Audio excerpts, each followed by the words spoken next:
માટેની આખી મશીનરી છે. માણસ હોટલ હોય તો પહેલા તો પાણીની બોટલ હોય, પછી હોટલ હોય. કે તમારો જ્યારે જન્મ થયો ને ત્યારે તમે દુનિયામાં એકલા આવ્યા, અને જ્યારે મૃત્યુ પામશો ને ત્યારે પણ તમે એકલા જ જાશો.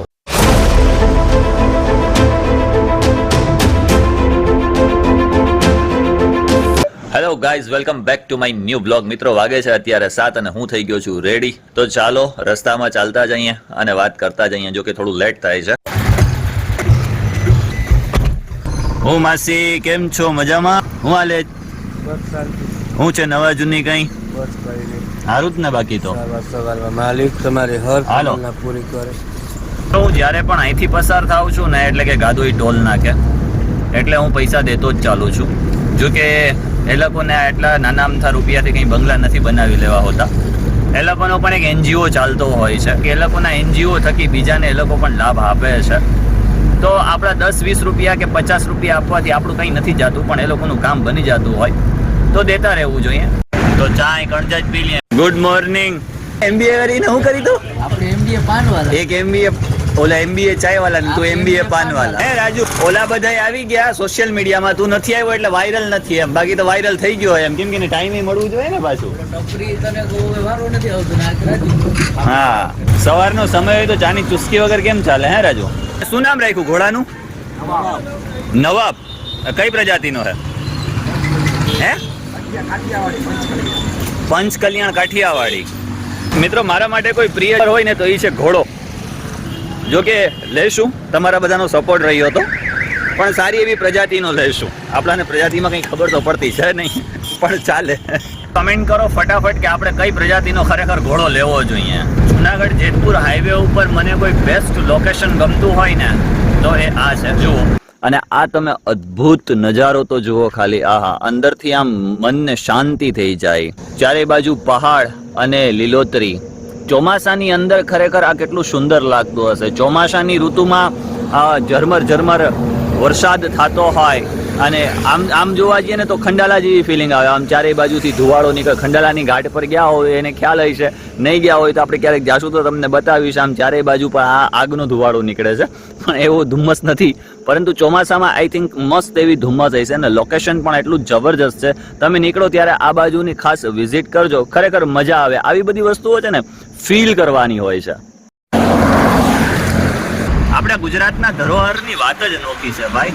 તમારે ફરવા માટે ક્યાંય વિદેશ જવાની જ જરૂર નથી. ખાલી ગુજરાતના પડખામાં નજર કરો ને તો તમે માણી શકો એવી મોજ તમને અહીં ગુજરાતમાં મળી જાય ભાઈ. ટ્રાફિકમાં ખરેખર સાઈડ ગ્લાસ વગર તો છે ને તમે ગાડી જ ન ચલાવી શકો. આ વન સાઈડનો ગ્લાસ છે, આ વન સાઈડનો મારો તૂટી ગયો હતો ગ્લાસ. હજુ સુધી નખાવાનો ટાઈમ જ નથી મળ્યો. પરંતુ આપણે છે ને આ જે મિડલ મિરર છે ને એનાથી કામ ચલાવીએ છીએ. જો કે વાંધો નથી આવતો, પરંતુ ખરેખર બહુ ટફ કામ હોય ગાડી ચલાવવું સાઈડ ગ્લાસ વગર. તો બહુ વહેલો નખાવી લેવો પડશે, નહીતર નહીં ચાલે ભાઈ આના વગર તો આપણાને. અત્યારે હું છું એક સ્પોટ પર કે જ્યાં ગેરનો કાચો માલ તૈયાર થાય છે. ચાલો બતાવું કે એની પ્રોસેસ કેવી હોય. જો આખો લોખંડમાંથી તૈયાર કરવામાં આવે છે અને એની આખી મશીનરી છે. આ જે સળિયા છે ને એ અહીંયાથી આની બાજુ જાય છે, એટલે કે એ જાય છે આ મશીનરીમાં, અને આ મશીનરીમાંથી એ પસાર થઈ અને અહીંયાથી એ પીગળીને સીધા બહાર નીકળે છે. જો અહીંયાથી એ સીધા બહાર આવે છે, પછી આની અંદર એ આવે છે. અહીંયા આ પ્રેશર મશીન છે, અહીંયા આ પ્રેસ થાય. પ્રેસ થઈને 2-3 પ્રોસેસમાંથી પસાર થાય, અને ફાઇનલ જે પ્રોસેસ છે એ ત્યાં છે.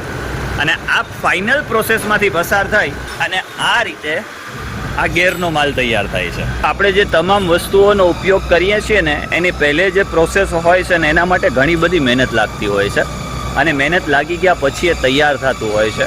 આ જે રોડ છે એ ભાવનગર, ચોટીલા અને અમદાવાદ બાજુ જાય છે. આમ લોથડાથી અવાય છે, આમ જાય છે સીધો રાજકોટની બાજુ જાય, અને આમ છે એ રિંગ રોડ બાજુ જાય છે. બપોરનો સમય થયો છે એટલે એમ થયું કે ચાલો જમી લઈએ. તો મિત્રો, અમે મંગાવી ફૂલ થાળી, કઠોળ, પછી બટેટા અને રીંગણા, બટેટા રીંગણાનું શાક, પછી સેવ ને ગાંઠિયાનું શાક, રોટલી, સંભારો ને ભૂંગળા, છાશ. મિત્રો, જેમ જેમ નવી જગ્યાએ જાઓ ને તેમ અલગ અલગ પ્રકારનો અનુભવ થાય. અહીંયાનો અનુભવ કેવો હતો ખબર? જમી તો લીધું, પાણી માંગ્યું ને તો કે તમારે બોટલ લેવી પડશે. વિચિત્ર છે નહીં? હોય પણ મજા આવે. અત્યાર સુધીનો સૌથી ડેન્જર અનુભવ આજ અહીંની હોટલનો. પછી એમણે મારો કેમેરો જોઈને પાણીનો જગ આપ્યું. પછી શું કામનું ભાઈ, જ્યારે પાણીની જરૂર હતી. હવે એવા તો ઘણા બધા કસ્ટમર્સ આવતા હોય છે ને, તો એ લોકો માટે પણ 20 રૂપિયાની બોટલ જ હશે એમ. માણસ હોટલ હોય તો પહેલા તો પાણીની બોટલ હોય, પછી હોટલ હોય. ખેર, આ આપણો સારો અનુભવ. જો કે થાવ જ અહીં આવા અનુભવ તો ખ્યાલ પણ આવે આપણને. ઓલો રસ્તો આમ નીકળ્યા હતા ને આપણે અમદાવાદ નહીં, આ ગોંડલ આમની બાજુ, જામનગર ને રાજકોટ સિટી, એટલે ત્યાંથી ડાયરેક્ટ રાજકોટ બારોબાર નીકળી જવાય માથા પર ચોકડી બાજુ. ને આ આમ રાજકોટ સિટી ને આમ ગોંડલ. એટલે અમારા માટે છે ને એ હતો રસ્તો નવો, જમીને નીકળ્યા ને એટલે રસ્તો નવો હતો. તો પછી અમને થયું કે કદાચ 5-7 કિલોમીટર આમથી આમ ઘુમરા મારવા પડશે, પરંતુ પરફેક્ટ રસ્તા ઉપર નીકળ્યા. મને મળી ગયો હિંચકો ને હું બેસી ગયો હિંચકે. જો કે હિંચકે ને ઉપર એક ગુલમોહરનું ઝાડ છે, એટલે ઠંડી મસ્ત હવા આ બાજુ આવે છે. બાકી વાતો મને જબરજસ્ત લૂ સિવાય બીજું કંઈ મળ્યું જ નથી. એટલો ગરમ પવન વાતો હોય છે. ઓહો. ને પાછળ કઈ ગાડી? એમ્બેસેડર છે ભાઈ, એમ્બેસેડર, એલજી, રાજદૂત.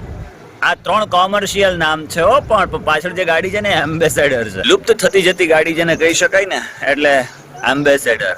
હવે તો બહુ રેર કેસ જોવા મળે છે. બાકી તો પહેલે તો ખરેખર એમ્બેસેડરનો જે ક્રેઝ હતો ને બોસ, વાત જ ના પૂછો. પરંતુ રાજકોટ બાજુની જે ગરમી છે ને બોસ, ભૂકા કાઢી નાખે હો. એટલે મને અહીંયા ઝૂલો મળ્યો ને હું ઝૂલે બેસી ગયો. હજી 1-2 જગ્યાએ જવાનું છે, 1-2 જગ્યાએ જઈએ. થોડું કામ બાકી રહી ગયું છે, એ પતાવીએ અને ત્યાર પછી આપણે માંગરોળ ભેગા થઈએ. હો ભાઈ, રાજકોટ વાળાને પણ સલામ છે ભાઈ. આવી ગરમીની અંદર રહેવું એટલે કહેવાય ને કે ખુવારીનું કામ છે. અત્યારે વાગે છે 6. ક્યારનો ગરમી કરતો હતો અને જુઓ વરસાદના છાંટા ચાલુ થઈ ગયા. જોકે વાદળછાયું વાતાવરણ છે, તમે કાચ પર જોઈ શકો છો. મસ્ત એવી ઠંડકની સાથે ઝરમર અમી છાંટણા કહી શકાય આને.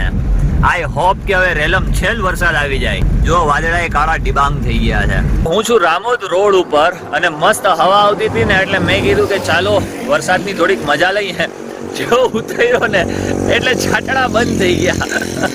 બધું અરમાન પાણીમાં વયા ગયા. ખાલી અંધકાર જ છે, છાંટણા બંધ થઈ ગયા. એ બાવ 7 વાગી ગયા અને હું પહોંચ્યો અત્યારે વીરપુર રવિ હોટલે. અને બાળકોને રમતા જોઈને મને પણ ખૂબ મજા પડી.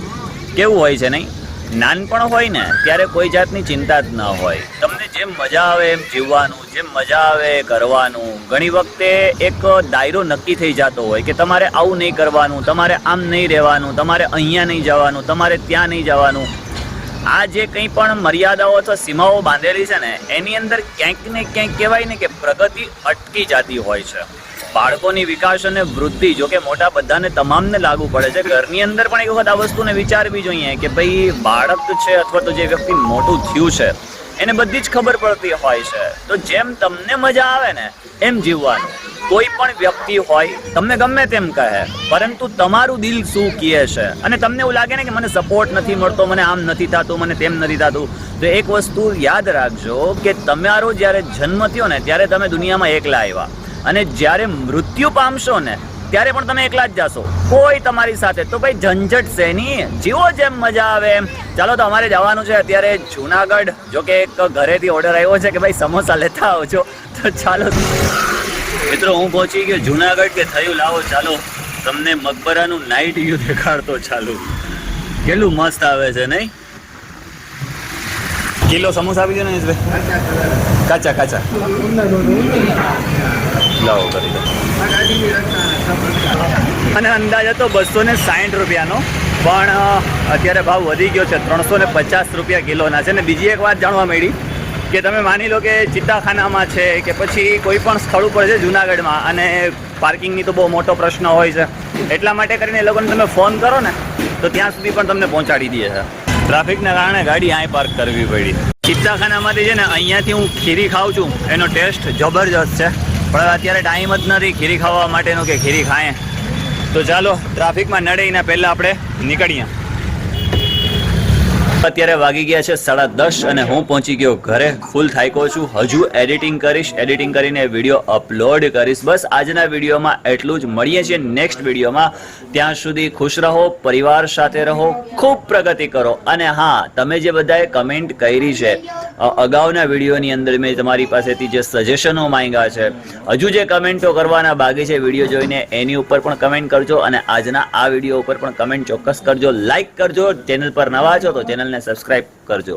મળીએ છીએ નેક્સ્ટ વિડીયોમાં. ત્યાં સુધી બાય બાય, શુભરાત્રી, ગુડ નાઇટ, શબા ખેર.